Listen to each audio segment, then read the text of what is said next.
How to use Amazon Music with Prime membership. Hey everybody, welcome back to the channel. In today's tutorial, I'm going to be showing you guys how you can easily use your Amazon Music with your Prime membership.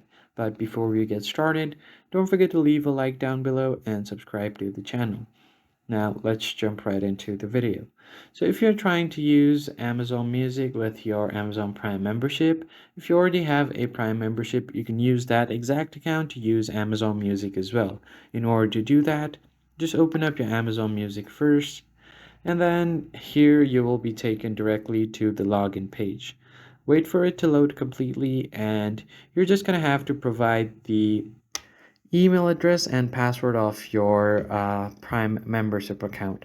You guys might not see the screen because of privacy reasons. It will show a black recording, but here you just simply have to enter the email and phone number and just log into your account. So let me just quickly log in.